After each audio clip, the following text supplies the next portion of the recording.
Hola, buenas tardes. Hola. Hola. Hola, profe. ¿Qué tal? Bueno, acá estamos. Debe haber habido algún desperfecto técnico, no sé a qué se debió, pero bueno, arranquemos entonces.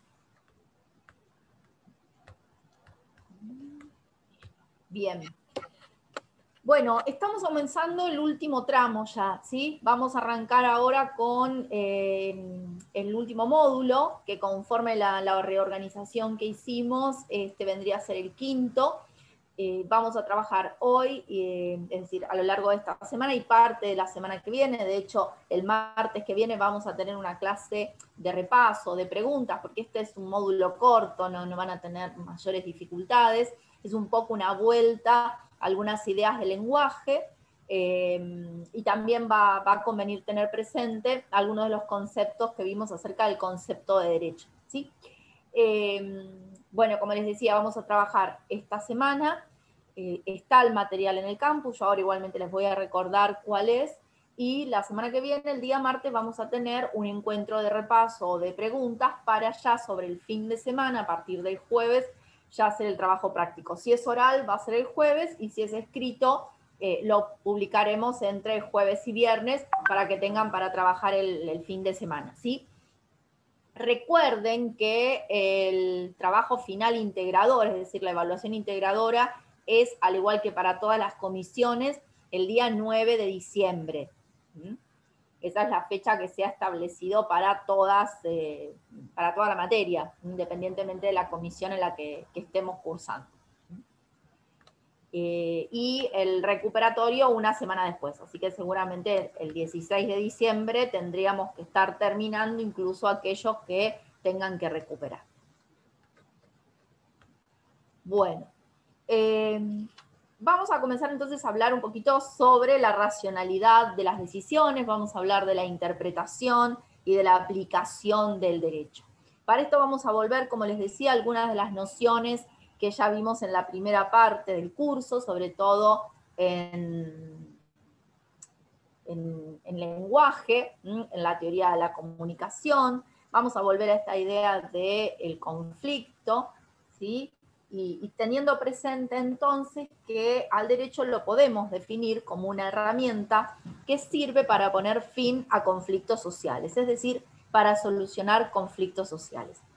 Y vamos a rescatar también el concepto de herramienta. Recordemos que decimos que el derecho, que las normas no son operativas, es decir, no actúan por sí solas. De manera que requieren de un operador que las utilice, que las ponga en práctica. De la misma manera que, lo habrán leído por ahí, el ejemplo, de la misma manera que un martillo no sirve por sí mismo, o una herramienta cualquiera no sirve por sí misma, sino que, por ejemplo, el martillo va a requerir del carpintero o del artesano para que pueda cumplir su finalidad. Entonces, las normas son instrumentos que sirven, habíamos dicho, recuerdan en la unidad de sintaxis, para guiar la conducta. Y recuerden que dijimos que esa tarea se realiza a través de un método de motivación de la conducta que llamamos indirecto. ¿Recuerdan esto? ¿Sí? Hay quienes incluso dicen que las normas son razones para la acción, es decir, que le dan a los ciudadanos razones para actuar de determinada manera. ¿De qué manera? De aquella que el derecho propone a los efectos de evitar una sanción.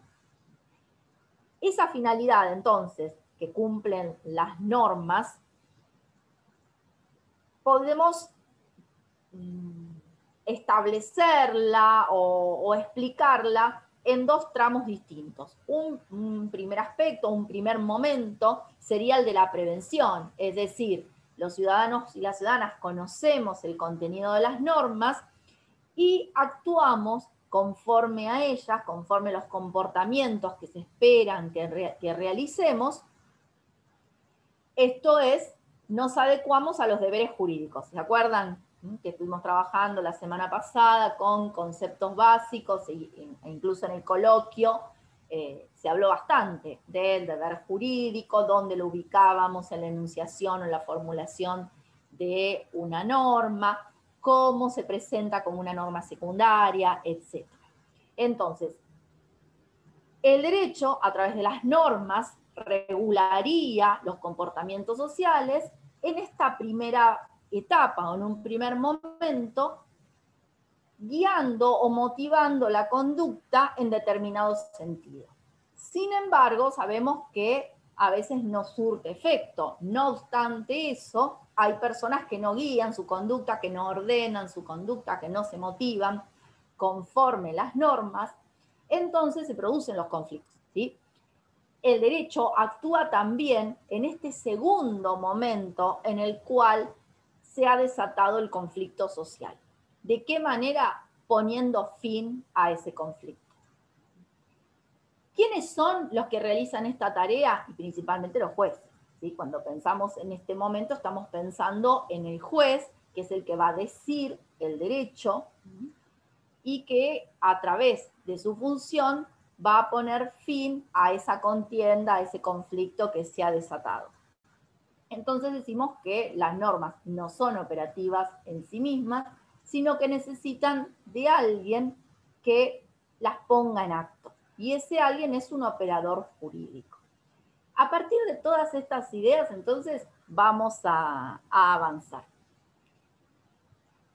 El juez en sentido amplio, pone fin al conflicto a través de las normas, dijimos, mediante un proceso que llamamos el de aplicación del derecho, es decir, frente a un caso determinado, decide cuál es la norma que corresponde aplicar y lo hace. Sin embargo, esta aplicación, que es una tarea racional, por eso hablamos de la racionalidad de las normas o de la racionalidad del derecho, tiene un requisito. Hay algo previo a la aplicación del derecho. Y es el problema que yo les traigo hoy. Eso previo, esta cuestión previa que se antepone a la aplicación, es la de la interpretación. Estamos ante un tándem, el de interpretación y aplicación del derecho. Sin ir todavía a las normas, si yo les preguntara a ustedes, ¿qué entienden por interpretar? ¿O qué les parece a ustedes que uno hace cuando interpreta? ¿Qué me contestarían?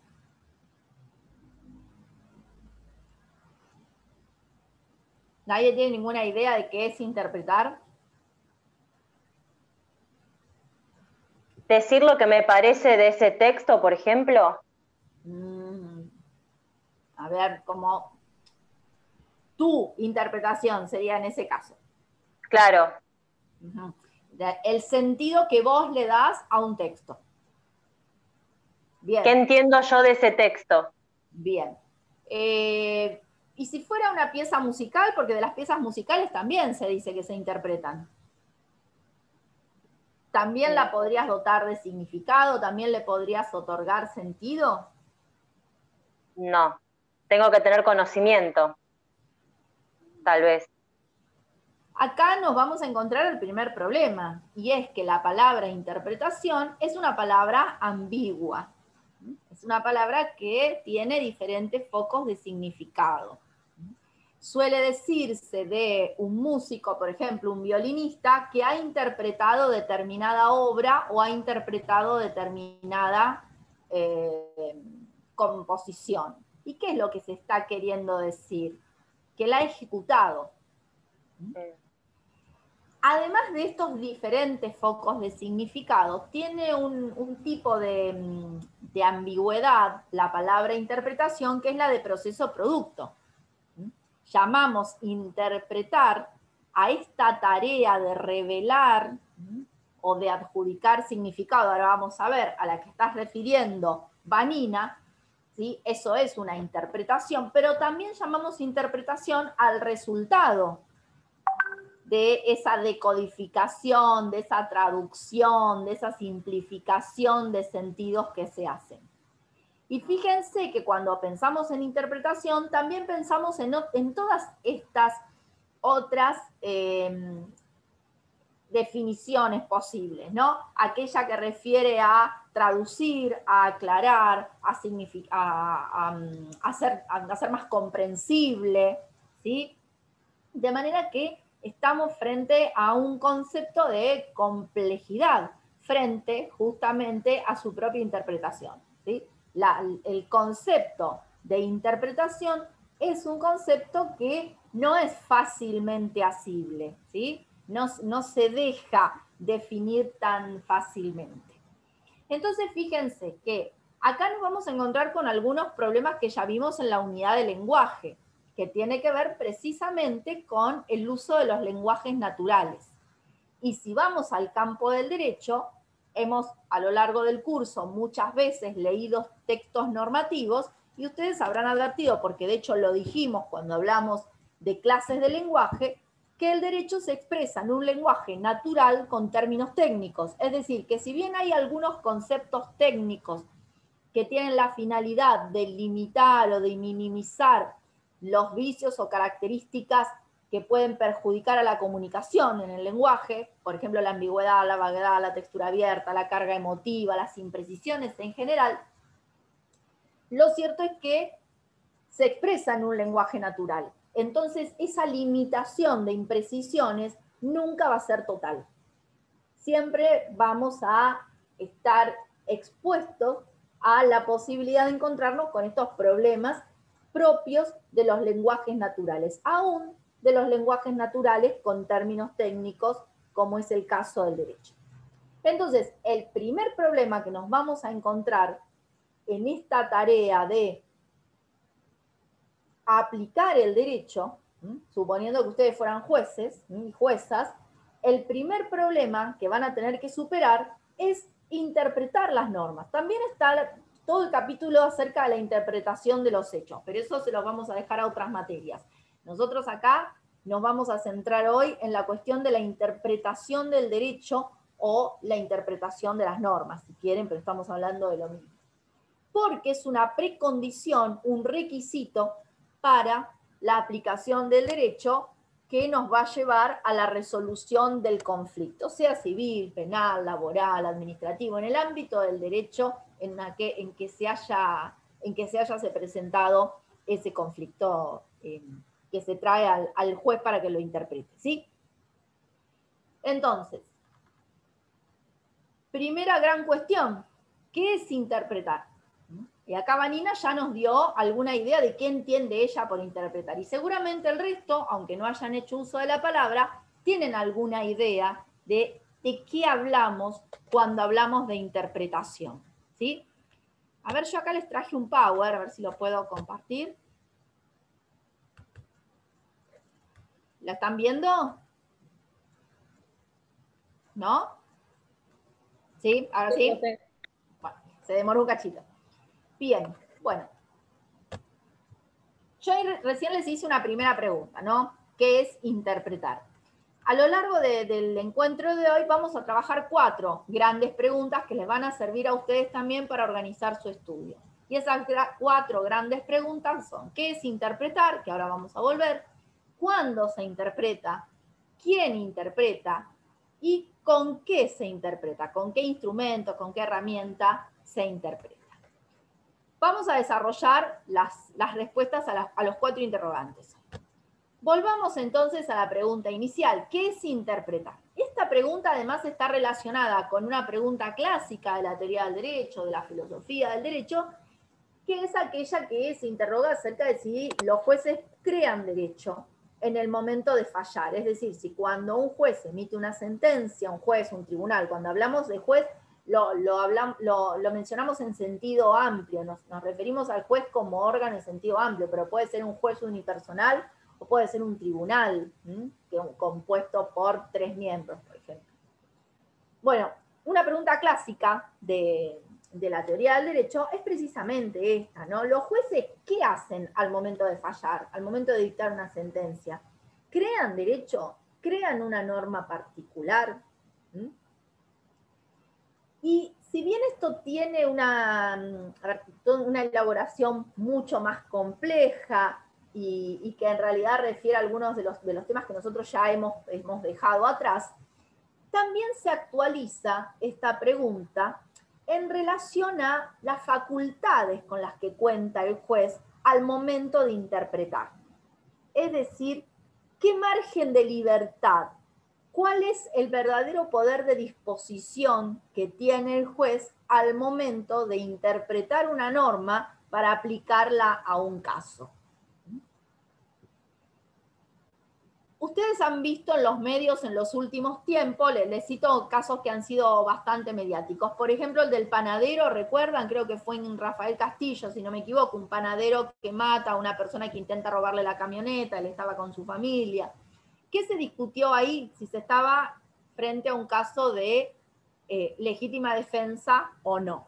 ¿Sí? En un principio parecía que era muy claro, luego el fiscal planteó que tenía dudas, entonces la investigación se complejizó.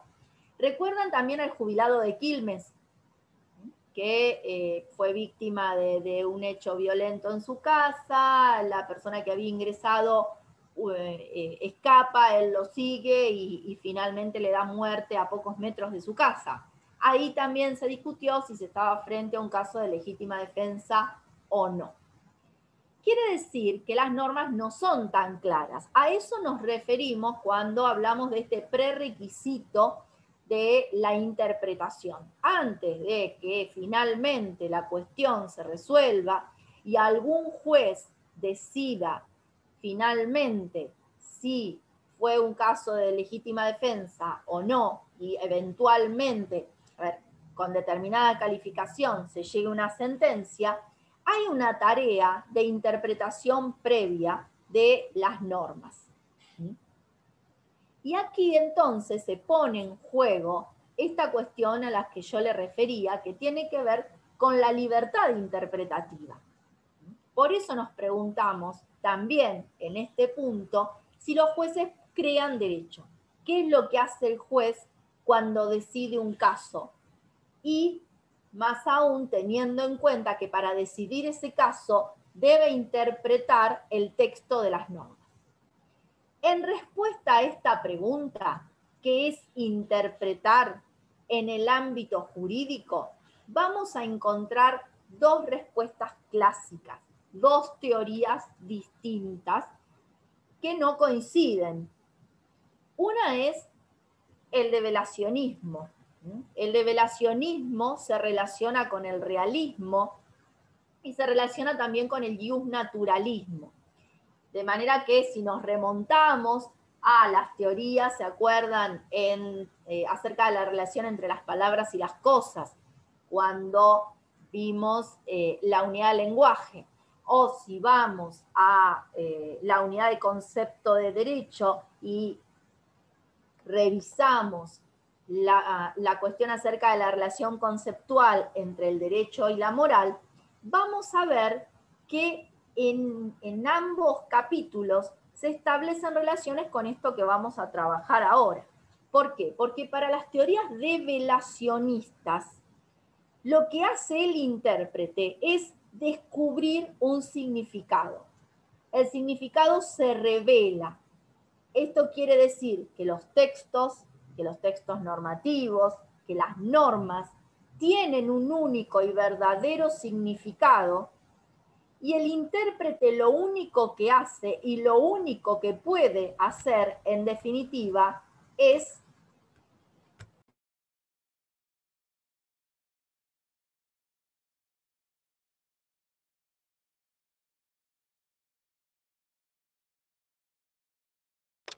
Se cortó el audio, profe. Está silenciado, por eso. Apretaste para silenciar. Abajo a la izquierda te aparece desactivar audio, al lado de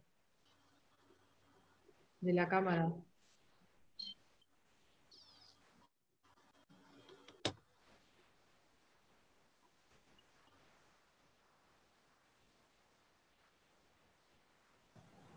Ahí está. No podía desactivarlo con la pantalla compartida. No sé qué pasó.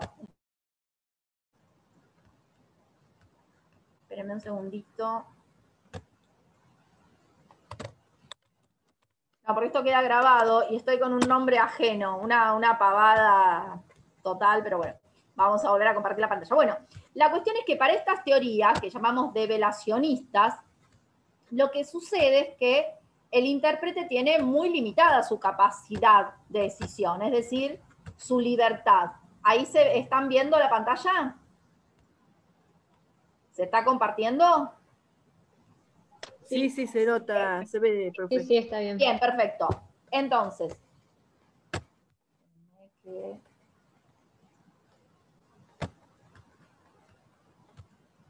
bueno, no sé qué pasó, que además se fue la filmina, pero no importa. Yo después igualmente se las subo al campus y se las explico. Entonces, frente a esta pregunta, que es interpretar, dijimos que tenemos dos respuestas posibles. Una es la develacionista, que es en la que estábamos recién. La develacionista tiene o responde a un hilo conductor que arranca, conforme lo que nosotros venimos viendo, en la unidad de lenguaje se asienta en la relación entre palabras y cosas desde el punto de vista del realismo o esencialismo. Mientras que en lo que hace a la relación entre el derecho y la moral, es decir, al concepto de derecho, se va a asentar en el justnaturalismo. ¿Por qué? Porque para esta teoría el intérprete lo único que hace es descubrir un significado que es verdadero, que es natural, que viene dado por el texto, de manera que sus posibilidades de libertad frente a ese texto normativo son nulas.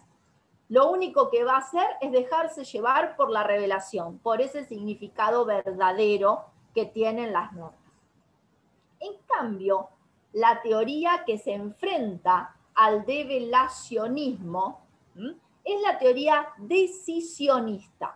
Para estos autores, lo que hace el intérprete no es descubrir un significado único o verdadero, sino que lo que va a hacer el intérprete es asignar, adjudicar un significado. Un poco lo que sostenía Vanina hace un rato, ¿no? ¿Qué es lo que el intérprete entiende que dice la norma? Fíjense qué diferente es. Y acá no vamos a estar del lado del realismo y del justnaturalismo, sino que las afinidades conceptuales van a estar dadas por el nominalismo o convencionalismo en materia de relación entre lenguaje y mundo, o entre las palabras y las cosas, y por el positivismo en lo que hace al concepto de derecho.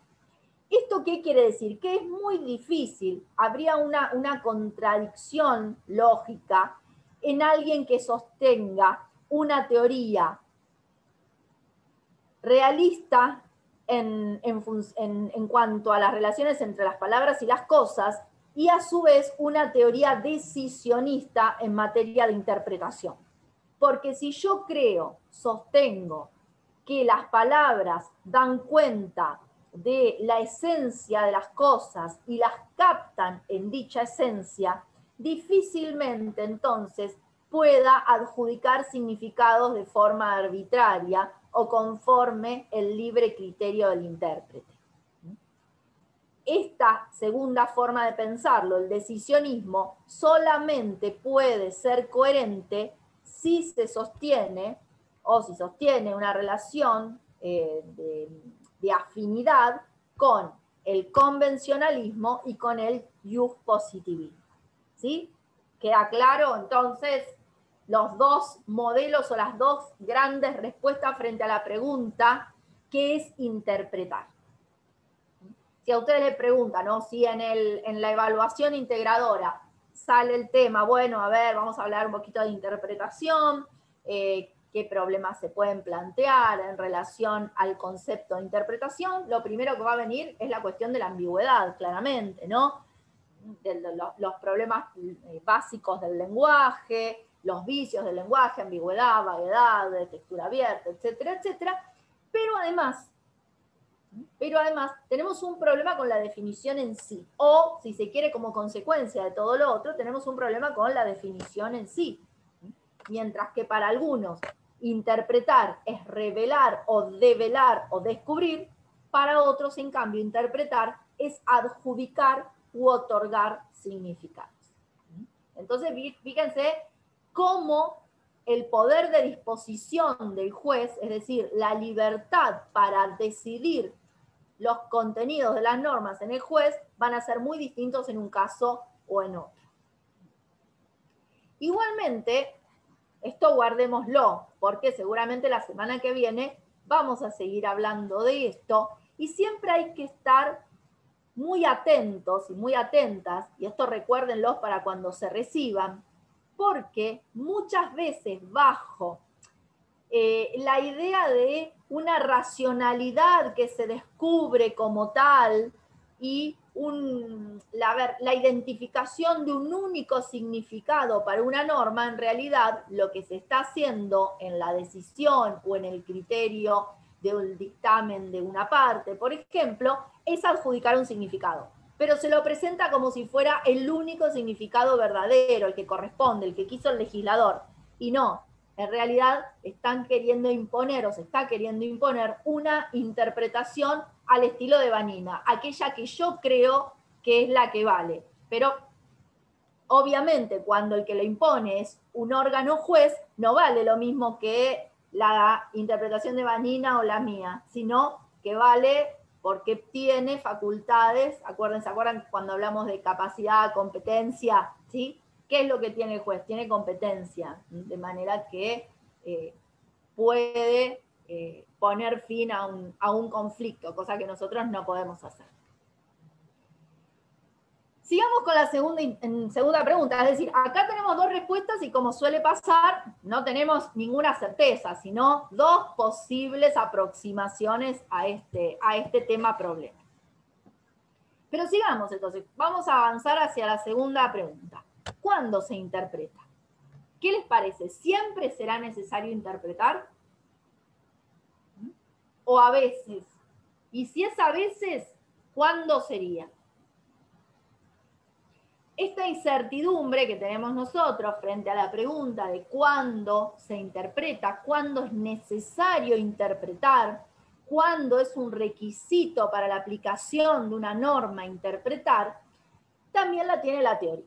Esta perplejidad ha dado lugar, como ustedes ya podrán imaginar, también a dos respuestas.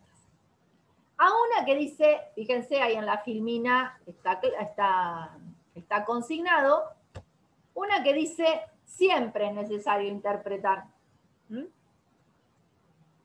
Aunque sea clarísimo lo que me está diciendo, es necesario interpretar.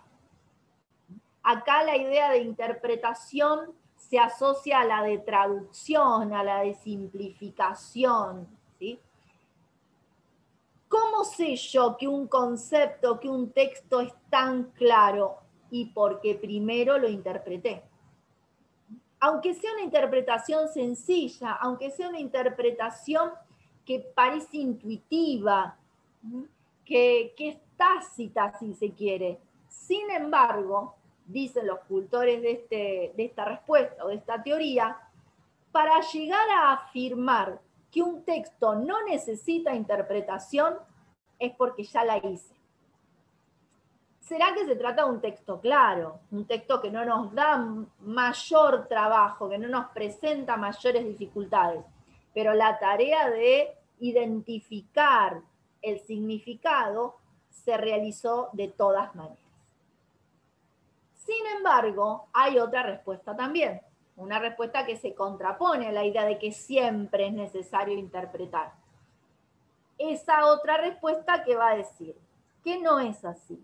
Que solamente se interpreta cuando el texto es oscuro, cuando el texto es opaco. Que si el texto es claro, no hay nada que hacer. Cuando el texto se revela en su claridad y deja ver su significado a simple vista y no plantea ningún problema de comprensión, no hay vaguedad, no hay ambigüedad, no hay textura abierta, entonces, en ese caso, no es necesario interpretar. Por eso se expresa en este aforismo que les puse entre paréntesis, interpretatio cessat in claris, es decir, que ante la claridad no es necesaria la interpretación, cesa la interpretación. Entonces, retomemos. A la segunda pregunta, ¿cuándo se interpreta o cuándo es necesario interpretar? Vamos a dar dos respuestas. Una que dice siempre, aunque parezca que no es necesario, sí he debido interpretar también, porque hay un proceso de decodificación, de identificación del significado, y a ese proceso, aunque sea simple, lo llamamos interpretación. Y frente a esta teoría tenemos otra que dice que no, que solo es necesario interpretar aquel texto que es complejo, que es oscuro, que es opaco. Pero que si el texto es claro, es sencillo, es simple, en ese caso entonces la interpretación va a ser redundante, va a ser innecesaria. Si bien tenemos aquí respuestas opuestas, como acabamos de ver, hay algunas coincidencias en la teoría. Y esas coincidencias refieren a qué? Cuando nos encontremos con conceptos de estas características, como estos que yo les puse aquí en la filmina, en esos casos sí o sí vamos a necesitar interpretación. ¿Cuáles son los conceptos que reclaman interpretación? Los valorativos, los comparativos, los probabilísticos y los vagos. Al menos estos conceptos presentes en cualquier texto me van a llevar a la necesidad de la interpretación. Ahí ya no hay nada que discutir. Y tengo algunos ejemplos para leerles. Por ejemplo, de conceptos valorativos. El artículo 2 del Código Penal dice que si la ley vigente al tiempo de cometer el delito fuere distinta de la que exista, al pronunciarse el fallo o en el tiempo intermedio, se aplicará siempre la más benigna. Acá el concepto problema es benigna. Fíjense que es un concepto valorativo. ¿Por qué? Porque se requiere del intérprete un plus de interpretación, ¿sí? No alcanza con el sentido literal. De manera que esa valoración que va a requerir recurrir a cuestiones morales, a cuestiones que están por fuera del texto, me indica que estoy frente a un concepto valorativo que va a requerir que se lo evalúe. Y esa evaluación es interpretación. El artículo 7 del mismo Código Penal dice: los hombres débiles o enfermos y los mayores de 70 años que merecen reclusión sufrirán la condena en prisión no debiendo ser sometidos. Bueno, y continúa. Fíjense el concepto de débil. El concepto de debilidad en una persona, decir que alguien es una persona débil, requiere necesariamente de valoración, y esa valoración le hace el intérprete. Ahí hay que interpretar. No me acuerdo si les había puesto alguno más. Sí. También cuando estamos frente a conceptos comparativos. Los conceptos comparativos son conceptos que establecen relaciones. La comparación es una idea relacional. Se nos plantea como que hay algo en más o en menos a determinar. Esa determinación, ese relacionamiento es el que va a tener que hacer el intérprete. A ver, yo tengo algunos ejemplos también acá.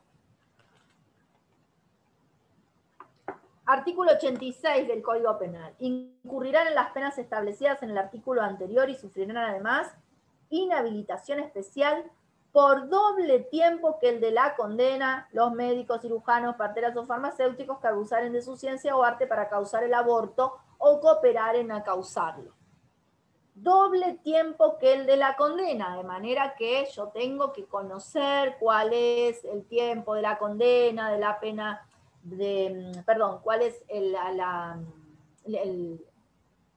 la escala penal de la figura básica, y a partir de ahí hacer el cálculo.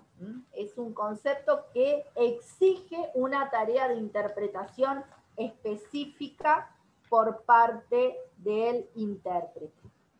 Artículo 167, segundo párrafo. En todos los casos antes previstos, también se impondrá conjuntamente una multa equivalente de 2 a 10 veces el valor del ganado sustraído. Esto quiere decir que el intérprete va a tener que calcular, en el caso de sustracción de ganado, de cabezas de ganado, de animales que hayan sido sustraídos, tendrá que conocer el valor para hacer este cálculo, porque debe establecer una multa equivalente, es decir, no hay posibilidad de establecer el concepto en sí mismo aisladamente, por eso es un concepto comparativo. Dijimos que los conceptos comparativos son conceptos relacionales. Conceptos probabilísticos. ¿Qué es lo que implica un concepto probabilístico? Una prognosis, que algo puede suceder, una prognosis de futuro, una proyección posible. Hay una posibilidad, pero hay también una incerteza. No es seguro, pues hay una tarea entonces de interpretación de ese grado de probabilidad que va a caer en cabeza del intérprete. Por ejemplo, artículo 90 del Código Penal, lesiones, estamos en los delitos de lesiones. Se impondrá reclusión o prisión de 1 a 6 años si la lesión produjera una debilitación permanente de la salud, de un sentido, de un órgano, de un miembro, o una dificultad permanente de la palabra, o si hubiera puesto en peligro la vida del ofendido. Acá el concepto problema, el concepto probabilístico es el de peligro. Hay que hacer una proyección. ¿Esto puso en peligro? ¿De qué manera? ¿Cuánto? ¿Cuál es el grado de ese peligro? Artículo 91. Se impondrá reclusión o prisión de 3 a 10 años si la lesión produjera una enfermedad mental o corporal cierta o probablemente incurable. Este es el ejemplo paradigmático. Es un concepto probabilístico que refiere a la probabilidad. Cierta o probablemente incurable. ¿Qué es lo que va a tener que hacer el intérprete acá? Demostrar si esa lesión es incurable o si lo es con cierto grado de probabilidad. Tiene que hacer una proyección a futuro. Por supuesto que asistido, además, asistido por peritos. Entonces, fíjense cómo la sola inclusión de este giro idiomático en el texto nos va a indicar la necesidad de la realización de una interpretación que además es compleja. Finalmente, conceptos vagos. Ya sabemos, ustedes están todos familiarizados con el concepto y familiarizadas con el concepto de vaguedad de cuando vimos la unidad 1, lenguaje. Acuérdense que los conceptos vagos son aquellos cuyos límites no están claramente determinados. Tenemos una zona en la que claramente se aplica el concepto. Hay un ámbito en el cual claramente no se aplica ese concepto, y después queda lo que llamamos una zona de penumbra, en la cual lo que tenemos son incertezas, tenemos dudas respecto de la aplicación o no. Por eso decimos que los contornos de aplicación de la palabra no son claros. Artículo 106 del Código Penal, abandono de persona, estamos acá. La pena será de reclusión o prisión de 3 a 10 años si a consecuencia del abandono resultara un grave daño en el cuerpo o en la salud de la víctima. ¿Cuánto es lo grave? ¿Y cuándo estamos frente a un daño? ¿Cuál es el concepto de grave? Ni buscando en el diccionario vamos a tener certeza de cuál es el ámbito de aplicación. No alcanza el uso corriente, porque el uso corriente no es claro. Artículo 80 del Código Penal, vamos al inciso, bueno, les leo el encabezado primero. Se impondrá reclusión perpetua o prisión perpetua, pudiendo aplicarse lo dispuesto en el artículo 52 al que matare. Inciso quinto, por un medio idóneo para crear un peligro común. Fíjense, acá tenemos el problema de la idoneidad y el problema del peligro. Y podríamos seguir buscando, no solamente en el Código Penal, en el Código Civil, en diferentes normas, y nos vamos a encontrar con que esta nota de opacidad o de oscuridad del derecho es más común de lo que imaginamos. De hecho, es un concepto, el de opacidad del derecho, que ha desarrollado la teoría. ¿Para qué? Para explicar la dificultad que genera al no iniciado la comprensión de los textos normativos. Y fíjense que no estoy refiriendo ni siquiera a los lenguajes, al uso técnico que se hace del lenguaje del derecho, que genera el inconveniente, como les decía recién, que todos aquellos que no han transitado, no transitan por un aula de derecho, de una facultad de derecho, se ven con serias dificultades para la comprensión del texto. Esta es una dificultad común que tenemos los abogados y las abogadas cuando nos enfrentamos o debemos explicar a nuestros clientes su suerte procesal, por ejemplo. Traducir lo que dice la ley o traducir lo que dice una decisión judicial al cliente implica tener presente que va a haber conceptos que van a ser incomprensibles. ¿Por qué? Porque tienen que ver con los neologismos, con las utilizaciones técnicas del derecho de las que tantas veces hemos hablado. Esta cuestión de la aparición de conceptos problemas, de conceptos complejos, se asocia a la idea de casos fáciles y de casos difíciles. ¿Qué es un caso fácil? Un caso fácil es aquel en el cual el juez puede bastarse con la lógica para obtener una solución. Es decir, que puede llegar a la decisión judicial solo con la aplicación de las leyes o de las reglas de la lógica. No debe recurrir a elementos extranormativos ni a elementos extralingüísticos. Esto es, no tiene que ir más allá del texto. El texto normativo por sí mismo le va a proveer la solución. Y con auxilio de las leyes de la lógica va a llegar a una decisión acorde al caso. Los casos difíciles, en cambio, son aquellos en los cuales, esto lo vamos a ver, esto lo guardamos un poquito para dentro de unos minutos o para la clase que viene cuando trabajemos el silogismo judicial, pero los casos difíciles son los cuales no alcanza la regla de la lógica. Acá hay alguien que está mirando con cara de no entiendo nada, seguramente donde está viendo premisa fáctica, para, como pusimos, efectuar la operación de subsunción, ¿sí? Se requiere, decimos, valoración del intérprete.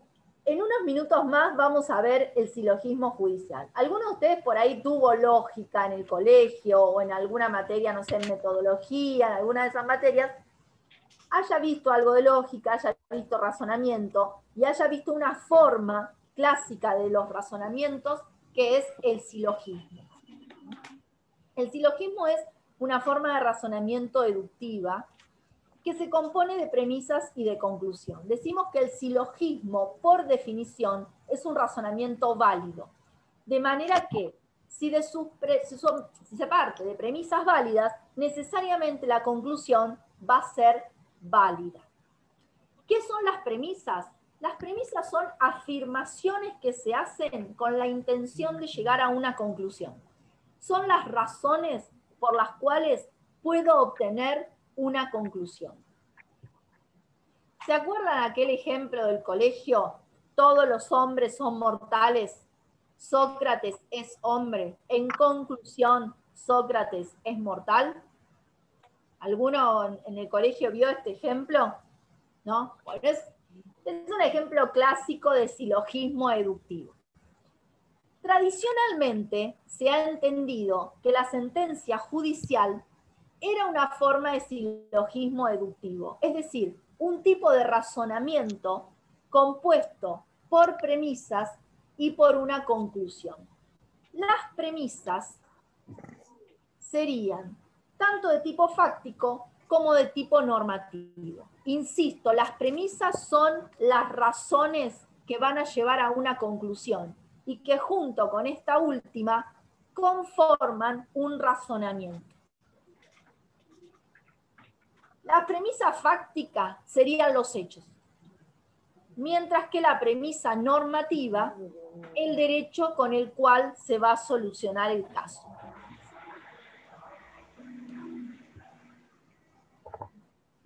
Los casos fáciles serían entonces aquellos en que se pueden resolver conforme este tipo de procedimiento lógico. Mientras que los casos difíciles son aquellos en los cuales no es fácil, no es sencilla la subsunción de los hechos en el derecho. Esto es, hacer coincidir un hecho determinado en una norma. Y se va a requerir entonces que el intérprete realice una tarea de valoración. Al proceso por el cual se llega a la determinación de cuál es la norma que corresponde aplicar a un caso, a un hecho, a un suceso, lo llamamos subsunción. La subsunción, entonces, es el proceso de adecuación de los hechos a la norma aplicable al caso. Si quieren, de una manera muy sencilla y bastante incorrecta, es encontrar la norma que corresponde, descubrir, encajar un hecho en una norma. Juan mató a Pedro. Sabemos, tuvimos esa noticia. El vecino de la esquina mató al que vive al lado. Se pelearon por la cochera. Le dejó el auto en la puerta, discutieron, uno sacó una arma blanca y lo apuñaló. Esa es la noticia que tenemos como vecinos, ¿sí? En cambio, si son jueces, van a tener que realizar una tarea de acomodación de ese hecho a una posible norma, es decir, ese hecho por el cual Pedro mató a Juan porque le dejó el auto delante de su cochera, ¿está previsto en alguna norma que prevea sanción? ¿Está descrito en el antecedente de alguna norma? ¿Hay alguien que tiene el micrófono, por favor? A ver quién es.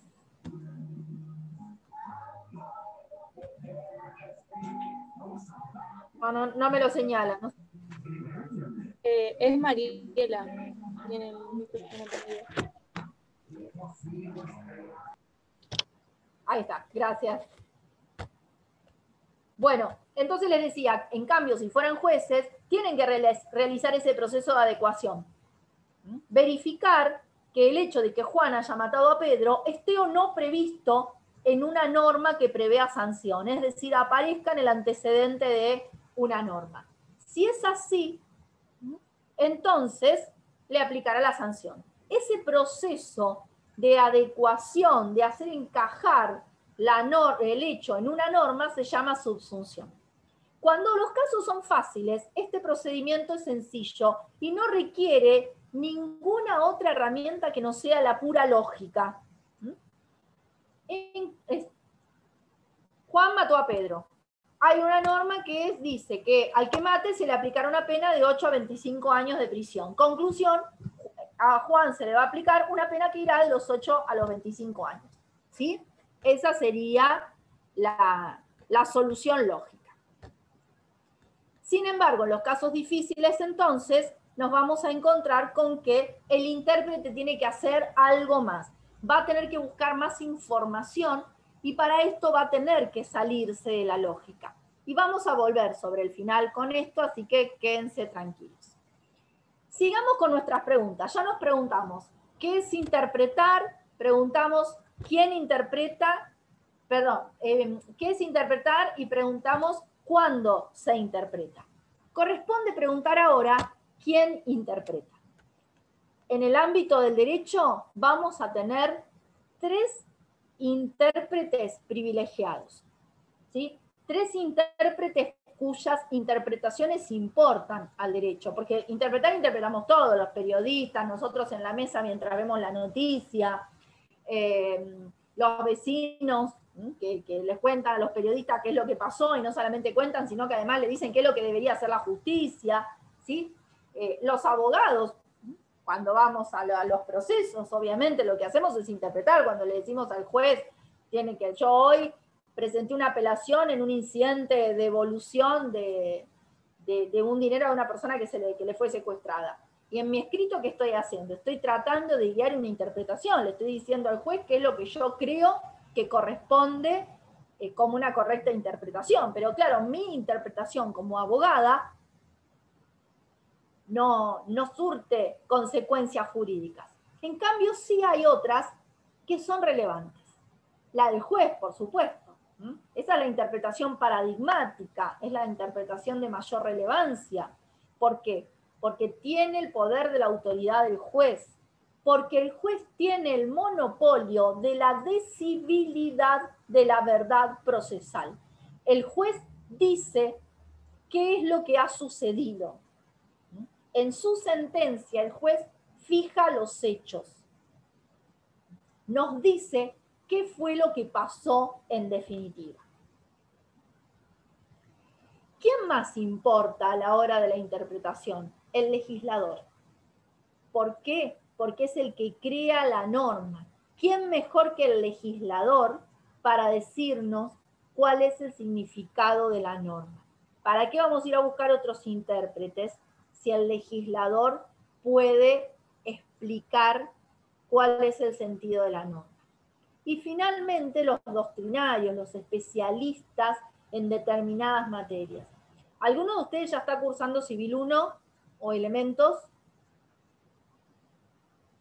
¿Todavía no? Bueno, dentro de poco, en el próximo cuatrimestre, ustedes el año que viene, el primer cuatrimestre, ya van a cursar Civil parte general, van a cursar Teoría general del proceso, y ahí van a leer no solamente el código civil, el código de procedimiento civil de la provincia de Buenos Aires, sino que también van a leer a doctrinarios, ¿sí? Como acá lo tenemos a Kelsen, a Hart, van a tener los doctrinarios, por ejemplo a Palacios en lo que es el proceso, y esas interpretaciones de autoridad que hacen los doctrinarios son utilizadas en las sentencias, porque son interpretaciones que colaboran a la comprensión del texto jurídico, y como provienen de especialistas, se les otorga valor, se les otorga autoridad.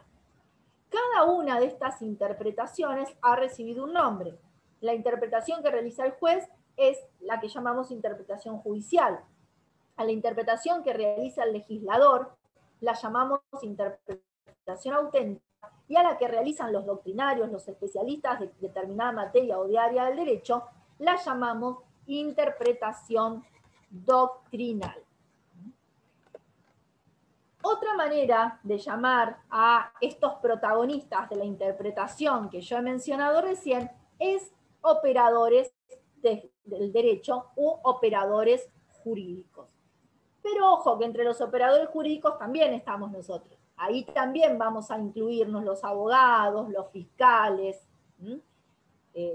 ¿Por qué? Porque todos colaboramos a ese proceso final de aplicación de las normas. Entonces, ya tenemos por lo menos las preguntas planteadas. ¿Qué es interpretar? ¿Cuándo se interpreta? ¿Quién interpreta?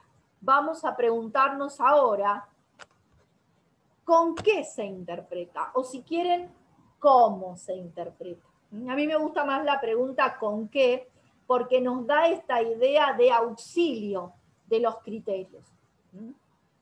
También podemos preguntarnos con qué criterio el juez interpreta. No estamos ya frente a un caso fácil. Salgamos de los casos fáciles en los que solamente alcanza la lógica. El juez lo que hace es decir, bueno, a ver, tengo una norma que dice que al que mate se le aplicará una pena de 8 a 25 años. Juan mató a Pedro, listo, conclusión, Juan tanto tiempo. Pareciera que es así de sencillo, ¿no? Pero hay matices. Y para aclarar estos matices, entonces, aparecen los criterios, que vienen en auxilio del intérprete. Nosotros vamos a trabajar con estos 4 criterios. Si leen el texto van a ver que hay otras propuestas, otros cánones, otros criterios, otras ayudas al intérprete. Nosotros seleccionamos estos. El criterio literal o gramatical, que es aquel que le dice al juez, señor juez, usted debe fallar limitándose al significado literal de la norma, esto es, al significado del diccionario o al significado corriente, al uso corriente que los conceptos tienen en la sociedad. Esto es, sujétese a la literalidad, no fuerce el texto de la ley. La literalidad es un límite, es un dique, es una contención que limita o evita que haya discrecionalidad, esto es, una libertad excesiva por parte del juez, y que, en definitiva, adjudique a la norma lo que la norma no está diciendo. Entonces, este criterio gramatical o literal otorga garantías al justiciable por esta limitación que impone al juez, pero también limita las posibilidades de interpretación, porque se mantiene dentro de los límites de la literalidad. Pero tenemos algunos otros criterios que son más flexibles, que le van a dar al juez alguna otra posibilidad de acción. Por ejemplo, el criterio sistemático o lógico. El criterio sistemático lógico le permite salir de la definición de diccionario, de la pura literalidad, y lo que le dice es que a las normas no se las debe interpretar en forma individual, independiente, aisladas, sino que deben ser interpretadas en un contexto jurídico, como parte integrante del sistema jurídico. De manera que si una determinada interpretación me arroja que otras normas van a devenir inviables o inaplicables a consecuencia de esta interpretación, entonces no será la más correcta, deberé buscar otro criterio.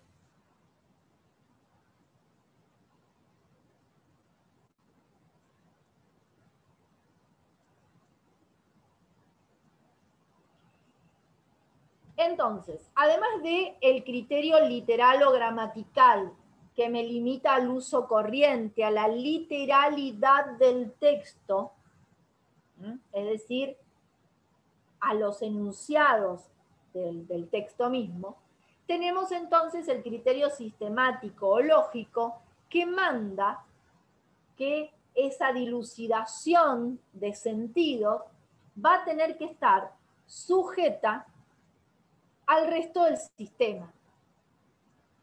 Que la norma no debe ser interpretada en forma individual o aislada, sino como parte integrante de un sistema jurídico. Pero además de estos dos criterios, tengo un tercero. Supongamos que no me alcanzan los otros dos, puedo recurrir al criterio teleológico. Esto es a la finalidad, a la télesis. La télesis es la finalidad.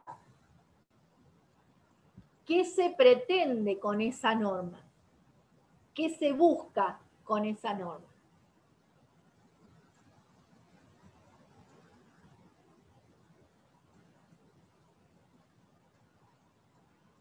Y finalmente, si ninguno de esos tres criterios me fueron útiles, tengo también el criterio histórico. ¿Qué pasaba o qué pasa al momento en que una norma se sanciona, en el que se crea determinada norma? ¿A qué problema vino a dar solución? ¿Cuál fue la génesis? ¿Cuál fue el origen? Eso le va a permitir a intérpretes posteriores ubicarla en contexto y poder dotarla de significado. ¿Fue una ley de emergencia? ¿Fue una ley que se pensó a largo plazo?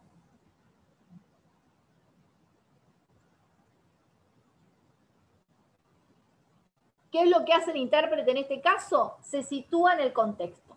se sitúa en el momento histórico en el que la norma tuvo lugar. Supónganse, por ejemplo, que dentro de un año o dentro de 3 años, una persona presente una acción para cobrar el IFE. ¿Sí? Entonces, ¿cuál sería en ese caso el criterio más útil al juez para resolverlo? ¿El literal? ¿El sistemático? ¿El teleológico? ¿O el histórico?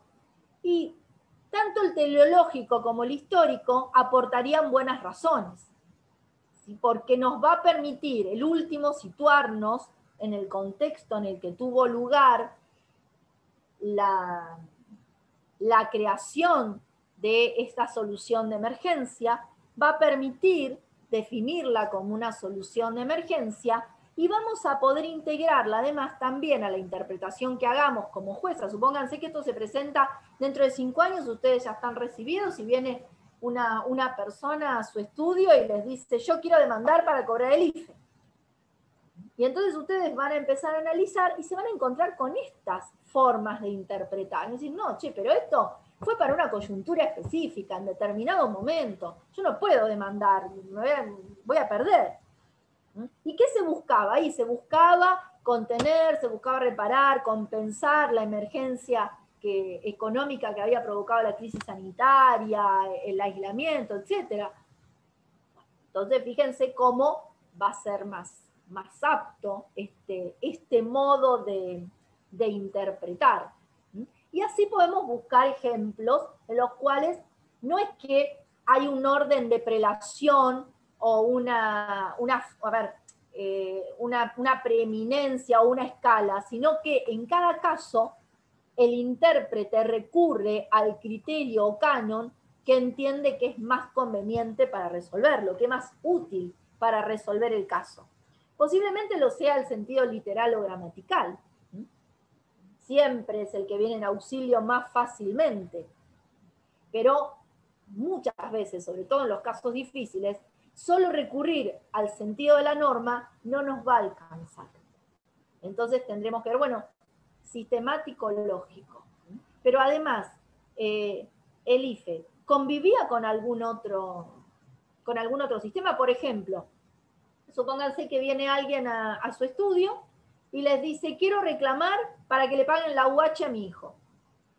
Porque saben lo que es la asignación universal por hijo. Quiero reclamar para que le paguen la UH. Ah, bueno, no está cobrando la UH. No. Y no es más, no tengo un hijo. Tengo 3 hijos para los cuales quiero reclamar la asignación universal por hijo. Entonces, bueno, comienzan a hablar, y usted le pregunta, bueno, pero dígame, usted está en el mercado laboral, ¿no? Que es monotributista, está sin trabajo, o sea, cumple alguno de los requisitos. Y le dice, no, yo tengo un sueldo, yo trabajo en relación de dependencia. Y ustedes, que ya se van avivando, le dice, bueno, a ver, por favor, présteme su recibo de sueldo, tráigame las constancias. Y ahí ven que cobran lo que llamamos salario familiar habitualmente, vulgarmente se lo llama, es la carga de familia. Y son incompatibles. Entonces ustedes, por un criterio sistemático, lógico, ya van a poder evaluar si demandan o no. Y si fueran jueces, se van a ver ante la necesidad de tener que rechazar esa demanda. ¿Por qué? Porque son incompatibles. O se aplica una o se aplica la otra. Se cobra uno o se cobra la otra. ¿Y cómo lo resuelvo eso? ¿Con la literalidad sola? Me va a venir muy en auxilio el criterio sistemático o lógico. No tanto el histórico, pero también quizás el teleológico, porque ¿qué finalidad tiene la asignación universal por hijo o la carga que cobra el asalariado? Tienen como finalidad proteger a los niños, a las niñas y a los adolescentes. Entonces fíjense cómo en el momento de resolver los casos, en general no se aplica un solo criterio, no son excluyentes y el intérprete decide en cada caso cuál es aquel que mejor soluciona la norma. ¿Por qué? Porque los jueces tienen el deber de la aplicación racional de las decisiones. Cuando hablamos de aplicación racional, hablamos sobre todo de control. El juez tiene que fundar sus decisiones, tiene que dar razones de por qué arriba a la resolución o a la decisión que arriba. Esto es importante porque no siempre el punto de vista es el mismo, el de los ciudadanos, que el de los jueces o el de los juristas. Habitualmente decimos que los ciudadanos, que los legisladores, que los jueces adoptamos frente al derecho lo que llamamos el punto de vista interno. ¿Por qué? Porque vivimos conforme bajo el poder de un determinado sistema. Mientras que los juristas, por ejemplo, se ubican en lo que llamamos el punto de vista externo. Ellos lo que hacen es evaluar al derecho. Evalúan incluso su justicia. La visión del observador jurista es una observación externa. Es una observación que tiende a la objetividad. ¿Por qué? Porque tiene ese carácter de evaluación. Mientras que quienes estamos influidos por el sistema, quienes vivimos bajo el poder del sistema, no tenemos esa posibilidad. El juez no puede, en el caso concreto, decir, bueno, sí, esta persona hurtó y yo debería aplicarle la sanción, pero no, a mí me parece que no, que esto es injusto. No puede hacer un tratado en su sentencia. Pero sí, en caso de que decida apartarse de una solución tradicional, por ejemplo, él lo que tiene que hacer es dar razones. El juez, sea cual sea la decisión a la que arriba, tiene que dar razones de esa decisión. Y ahora vamos a ver. Acá vamos a volver a la cuestión del razonamiento de la que habíamos hablado hoy. Y ya con esto los voy a dejar, quédense tranquilos y tranquilas. Habíamos dicho que un razonamiento judicial tradicionalmente era entendido como un razonamiento de tipo deductivo. Un razonamiento de tipo deductivo compuesto por una premisa fáctica, que son los hechos, por ejemplo, X mató ahí en su casa, ¿cuándo? Hoy. Una premisa normativa, el juez debe condenar a X a una pena de prisión de entre 8 y 25 años, ¿dónde? ¿Cuándo? Estos son todos elementos que están en una norma revisada, en una norma compleja. Si nosotros hiciéramos su formulación lógica, estarían todos estos elementos descritos, ¿sí? Y finalmente una conclusión. Que a X se le va a aplicar una pena que implica permanecer en prisión durante 8 años. Esto sería la conclusión de las dos premisas. Tanto de la premisa fáctica, esto es la descripción de los hechos, X mató ahí, dónde, cuándo, en qué circunstancias. Una premisa normativa, el juez X no porque ya es el juez O, debe condenar a X a una pena de prisión en un margen de 8 a 25 años, porque es lo que le da el código, y la conclusión es que el juez efectivamente condenó a X a una pena de prisión, ¿de cuánto? De 8 años. ¿Sí? Esta es una descripción lógica, deductiva, de un razonamiento judicial. Sin embargo, no siempre es suficiente, sí es una condición necesaria. La presencia de la lógica es una condición necesaria de la validez de la corrección de la sentencia, pero no siempre alcanza. Fíjense que hoy habíamos hablado de casos difíciles. En los casos difíciles se requiere un plus de interpretación del juez. En los casos en los que hay conceptos valorativos, en los casos en los que hay conceptos probabilísticos. Nosotros incluso no hablamos todavía de casos difíciles porque lo dejamos como un tema independiente para la clase que viene.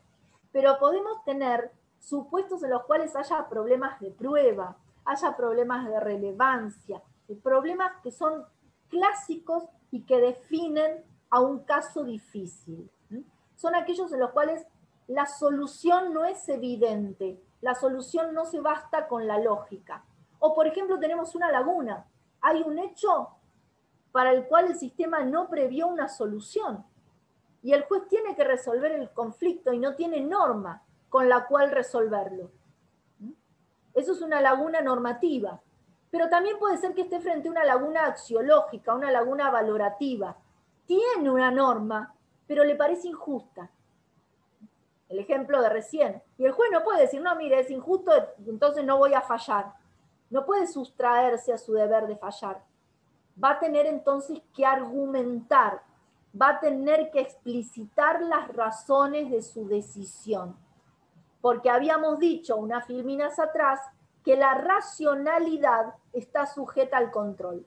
Solo se puede predicar, solo se puede decir que una decisión es racional cuando se conozcan los fundamentos y permita el control. Supongan que ustedes ya se recibieron de nuevo, ya están todos recibidos acá, demandaron, llegaron a sentencia y esa sentencia fue adversa. No ganaron, perdieron. ¿Qué van a hacer? ¿Se van a conformar? Seguramente sus clientes los van a instruir para que interpongan un recurso.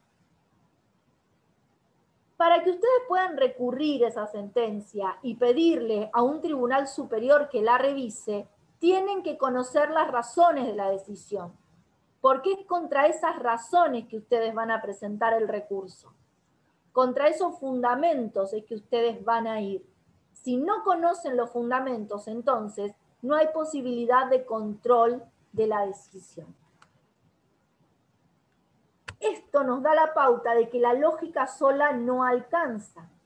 Se requiere algo más para que ese proceso de explicitación de las razones me garantice la posibilidad de la revisión. Y entonces vamos a ver que junto a lo que llamamos la justificación interna, esto es el paso de las premisas, fíjense, de la premisa fáctica a la premisa normativa, el paso que nos lleva de estas dos a la conclusión, de X mató a Y y el juez debe condenar conforme al artículo 79 del Código Penal a una pena de 8 a 25 años, lo que me lleva de esas dos premisas a la conclusión que dice el juez condena efectivamente a 8 años, a eso lo llamamos justificación interna. ¿Por qué interna? Porque no requiere nada más que las leyes de la lógica. Pero, como dijimos que no siempre basta la lógica, a veces se requiere algo más. Y ese algo más que se requiere es la argumentación. Esto es que el juez explicite las razones que integran su razonamiento. ¿Cómo fue que decidió cuáles son los hechos relevantes? ¿Y cómo fue que decidió cuál es la norma que finalmente se va a aplicar al caso? ¿Por qué el artículo 79 del Código Penal, que es la figura básica del homicidio, y no el homicidio agravado del artículo 80? ¿Por qué consideró el juez que va esa norma y no otra? ¿Cuáles son las razones que lo llevaron a interpretar que fue Juan el que mató a Pedro? Testimoniales, informes, cámaras de video, fotografías, grabaciones. ¿Qué fue lo que valoró para llegar a esa conclusión? ¿Y cómo hizo ese razonamiento? Eso conforma la argumentación. Y a esto lo llamamos justificación externa, porque va mucho más allá de la lógica. Ya estamos fuera de cómo paso de las dos premisas a la conclusión, sino que acá me interesa saber cómo defino, cómo construyo cada una de las premisas, cómo decido cuáles son los hechos relevantes del caso y cómo defino cuál es la norma que se va a aplicar a ese caso. Y con esto estaríamos terminando hoy. Les sugiero que le den una leidita, porque parece sencillo, pero tiene su vuelta. Fíjense que hay varios conceptos. Esas 4 grandes preguntas encierran respuestas variadas, encierran algunas contradicciones.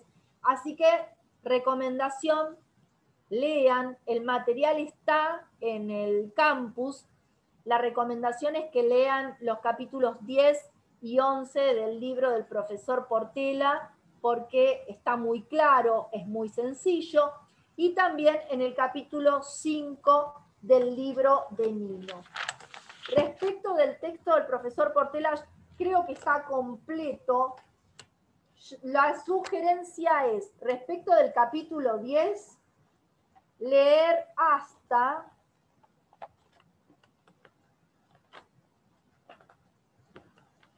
donde termina criterios actuales de interpretación. Lo que sigue no lo lean, no es necesario.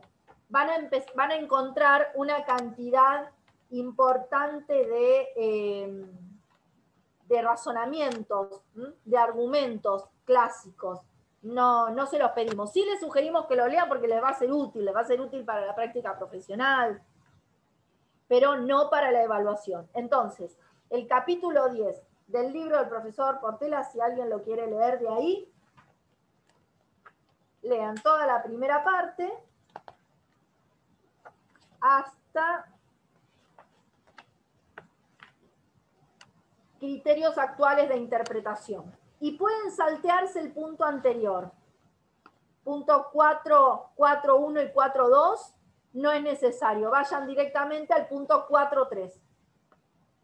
Es decir, leen hasta el punto 3 completo, 3.3, y después saltan al 4.3. Y con eso ya estaría. El 4.4 ya no. O sea, del punto 4 del capítulo 10, solamente el 4.3, nada más. No les digo las páginas porque lo tengo en Word, entonces no se los puedo señalar. Además, como está en el campus, tampoco lo van a encontrar por páginas. Bueno, ¿dudas sobre este tema ahora? ¿Todavía no? Bueno, las voy esperando entonces. Traten de no faltar, traten de estar presentes en el encuentro que viene, el de la semana que viene, porque ya va a ser el último antes de la última evaluación. Así que ahí vamos a aprovecharlo para despejar dudas. Y bueno, y ahí ya vamos a hablar de la evaluación final y de todo. Si bien ya está la información desde el principio en el campus, por ahí les viene bien para sacarse dudas de último momento. Bueno, nos vemos entonces.